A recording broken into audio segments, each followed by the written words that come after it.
यरना block Bahadurpur. इसमें बिरहा जगत के बड़े 6 कलाकार धर्मेंद्र सोलंकी जी देवरिया से, रुचि यादव प्रताप गढ़ियानी हम, रवि शंकर देहाती गोरखपुर और भोजपुरी गायक राजेश परदेसी भदोही से, भोजपुरी गायिका खुशबू राय वाराणसी से। ये हमारे गार्जियन जी के द्वारा 500 रुपया बहुत बहुत धन्यवाद। आशीर्वाद के चारे के मुझे अपनी कला में कामयाब रहें। आप लोग पहुंच करके बिरहा को सफल बनाइएगा। बीरगापुर, मंडौर, जगतपुर, हनुमानगंज, प्रयागराज 10 बजे से। भैया बहुत बहुत धन्यवाद। सुगुरु पासी बहादुरपुर ब्लॉक से 51 रुपया बहुत बहुत धन्यवाद। जो लड़की जन्म ली है इस परिवार में उनकी बुआ जी, आपके द्वारा 100 रुपया बहुत बहुत धन्यवाद। बड़ी सुंदर सुंदर गीत आप लोग बाहर से सुना। झोसी से पंकज यादव जी, सूरज यदवंशी जी के मित्र भाई के द्वारा 100 रुपया बहुत बहुत धन्यवाद। तो हर कमर हक की मटका हो मारा तक इतनी झटका हो बाहर गीत क्यों डाले चाहिए मत, लेकिन हमारे खलेश अच्छा बराबर ध्यान दे। हाँ बराबर उनके ध्यान दा। हमरे उमेश भैया के देश बार राजा हो तो कैसे मनाए। आओ तनी साई काक लाइन तो कुछ बजावा हमरे बड़का भैया लोग भी आए। हाँ सीरियल नंबर से वाह ये भैया शांति क्या बात।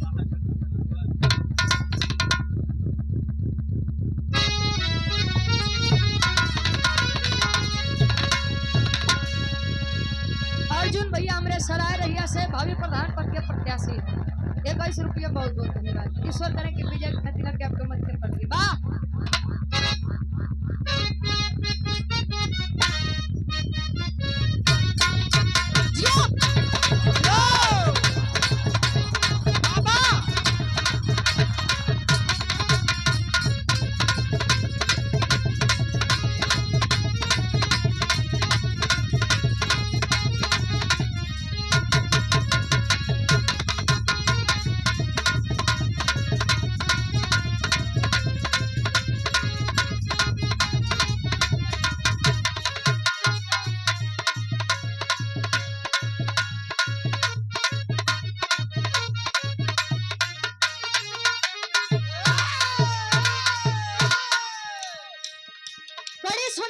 संख्या डब्ल्यू गुरु जी करते हैं।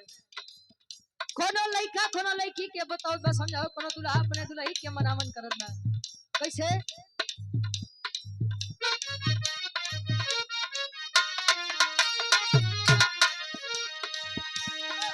नया नया जबले बाटे जवान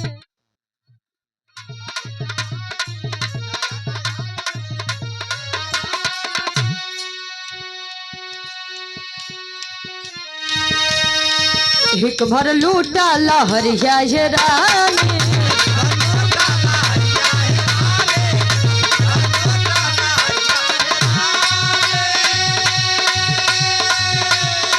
नया नया जबले बाटे जवान हिक भर लूटा लहरिया रानी। चल दुल्ही समझावे का दिन रात पहिरा खोला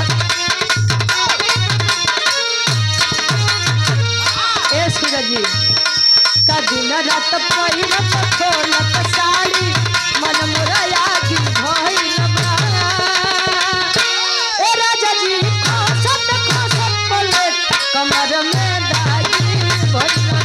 ए राजा जी खोसत पलट कमर में दागी भइल बा। ए राजा जी खोसत पलट कमर में दागी भइल बा। और कोमल sound system proprietor Komal ji, हमारे यहाँ शादी विवाह किसी भी शुभ अवसर पर साउंड सिस्टम डीजे के लिए संपर्क करें। भाई के द्वारा 51 रुपया बहुत बहुत धन्यवाद।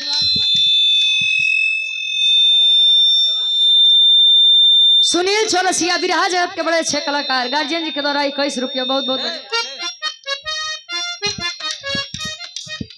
और पुनः अनिल टेंट हाउस चंदा वहां से भैया हमारे भावी प्रधान पद के उम्मीदवार हैं। ईश्वर करें कि विजय का तिलक आपके मत्थे पर लगे। 100 रुपया हमारे खाते 50 रुपया मंजीत भाई खाते। बहुत बहुत धन्यवाद। आशीर्वाद के सारी दुल्ही कहे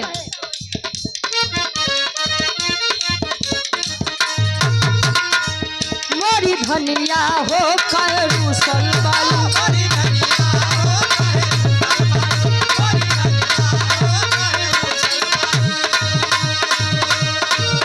चल खेतवा में काबू सलबारू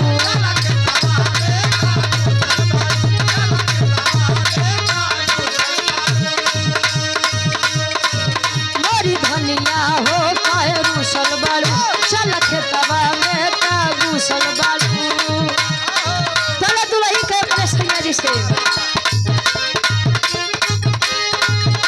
कवादा कर के हमसे कटनी करई माता कवादा कर के हमसे कटनी करई माता बनारस घूमई राजा जी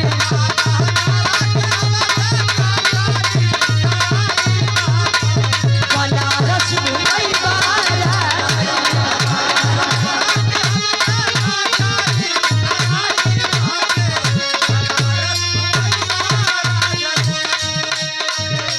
जलेबिया गरम गरम कचौड़ी खिलाई बता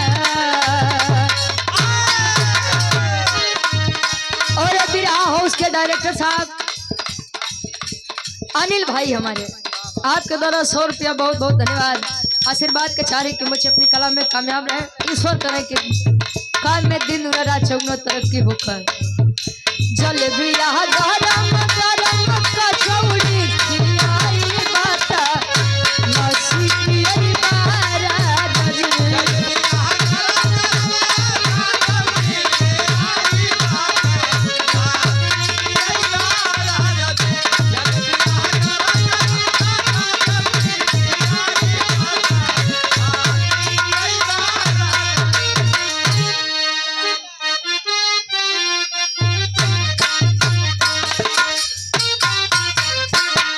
गीत के फरमाइश रख बाद सोहर हमारी तरफ से हो जाओ का हो हाँ बड़ा बढ़िया साउंड सर्विस में भाई उसे